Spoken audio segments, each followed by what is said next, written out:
প্রতিটা গ্রামেই গেলাম এই ধরনের কিছু আসুদা মহিলা থাকে। আসুদা মহিলা কাহিনীটা একটু আপনাদের কইতে আসি। সেটা হইলো যে মানে তাগো ফলাফাইনের সুনাম, তাগো ফলাফাইনে যদি একটু ভালো কিছু করে এই সুনামটা যদি ফারা মহলায় এটা কইতে না পারে তাহলে মনে করেন ফেডের বাত হজম হয় না। সেইটা কি আপনি এমন একটা লোক মনে করেন আমগো এলাকা আছে, এটা হইলো বিলকিসের মা। এই বিলকিসের মার বিলকিস মনে করেন যে বাইত বয়ে বেয়া চাকরি করে। বিলকিসের মা মনে করেন যে একদিন এই আটটা আটটা আমগো বাইত গেছে। এখন আমগো বাইত যায় মনে করেন যে ফান খাইতে খাইতে আমার মারলো কথা কইতে কইতে এক পর্যায়ে কইতেছে, কয় কি গো আপনার ফোলায় কি কাম করে? কয় আমার ফোলা তো ঢাকা থেকে ব্যবসা করে। কয় কি ব্যবসা করে? আপনার ঘর দুয়ার অবস্থা এত কিছু পরিবর্তন নেই, এমন আগের দিনের ঘর দুয়ার রয়েছে। তখন মা কয় আগো ফোলার ব্যবসাটা সে ভালো যাইতেছে না, এই কোন রকমে চলতে পারতেছে, খাইতেছে। কয় বাইর টিয়া পয়সা দেয় না? কয় দেয় যা পারে মাঝে তাদের। বিলকিসের মা কয় তোর ফোলা হারা বছর ঢাকা থেকে 50,000 ইনকাম করতে না কি রে? আমার মায়া তো মনে করছে 1 ঘন্টা ডিউটি করে, 1 ঘন্টা ডিউটি করে মনে করছে আমার মায়া মাসে 1-1.5 লাখ ইনকাম করতো। মাকে কি রে 1 ঘন্টা ডিউটি করে আবার বলে মাসে 1-1.5 লাখ ইনকাম করলে কি মাইয়া হইয়া যদি 2 নাইট এত ইনকাম করতো আমার ফোলা হইয়া কিনলো তা করে ফোলা হইয়া মানে তাকে ফোলা হইয়া আমার আরো দুর্ভোগে না বাড়লো। মাইয়ারা না দেখা যায় অনেক হেতির সংসারটা বাসায় লাইতে আস।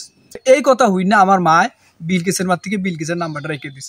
রাইখে দিয়ে আমার তো এরপর দিন ফোন দিয়ে কইতেছে, এই ইয়া করছে আসলে কি রস তুই মাইয়াও অন্তত তোর বালা আসিল, তোর ফোলা বানায় আমি তোর ফাইল দিলে আমার লস এনে হয়েছে, বুলে না হয়েছে। তো আমি মারে কইলে মা কি হয়েছে মূল ঘটনা এটা সেটা কোনছে না তো কিছু না। মা কইলো ঠিক আছে ইয়া বিলকিসে ঘর বয়ে থেকে মাসে 1-1.5 লাখ টাকা কামাই করে, তুই কি রস? আমি বললাম বিলকিসে ঘর বয়ে থেকে 1-1.5 লাখ টাকা কামাই করে মানে কেমনে কি? পরে ধর বিলকিসের নাম্বার আমি রাখছি বিলকিসের মার থেকে, তুই বিলকিসের লোক কথা কয়ে জান বিলকিসে কেমনে এটা ইনকাম করে।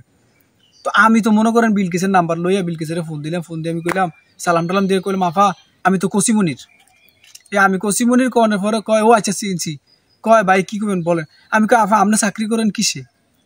কয় আমি তো ভাইয়া চাকরি করি হচ্ছে একটা ইয়েতে চাকরি করি। প্রথমে কইতেছে না মানে ঘুরাইতেছে ইয়েতে। তো আমি কি কিসে চাকরি করেন? না আফা কোন সমস্যা নাই, আপনার মায় আমগো ভাই যে কই আইসে আমগো মারে যে আপনি নাকি 1-1.5 লাখ টাকা কামাই করেন। কয় হ ভাই আমি 1-1.5 লাখ টাকা কামাই করি। তো আপনি বলে আবার বলে দৈনিক বলে 1 ঘন্টা ডিউটি করেন। কয় হ আমি 1 ঘন্টা ডিউটি করি। তো কি আপনি করেন একটু আমারে আমিও দেখি। পরে কয় ভাইয়া আমি তো ইমুতে জব করি। আর এটা কথাটা শুনে তো আমার মনে করে মাথাটার মধ্যে আকাশটা ভাঙ্গে পড়ছে। কি ইমুতে জব করেন মানে কি? কয় আর কয় না, কবে আমি ইমুতে জব করি। তখন আমি মনে করি যে মিলালাম ইমুতে জব করে মানে কি। তখন আমি মারে ফোন দিয়ে কইলাম মাগো মা যে চাকরি করে মা এই চাকরি তো আমি করতাম না মা। আমার যদি আল্লাহ মাইয়া বানায় দুনিয়াত ফাড়াইতো তাহলে মা এই চাকরিটা আমার দ্বারা সম্ভব ছিল। আমি ইমুতে জব করতে পারতাম, আমি কামাইতে পারতাম 5 লাখ 1.5 লাখ না আমি 5 লাখ কামাইতে পারতাম মা। এটা তো মা ফ্রিল্যান্সিং এর ব্যবসা, এই ব্যবসা ফ্রিল্যান্সিং এর ব্যবসা, এই ব্যবসা মা সকলে করতে পারে না। এটা মা ঘরে বইবে 1 লাখ 1.5 লাখ 2 লাখ 5 লাখ টাকা মা কামান কোনো ব্যাপার না। এখন আপনারাই কোন যে আমার মধ্যে কি পরিবর্তন করলে আমি ইমু ফ্রিল্যান্সার হইতে পারুম।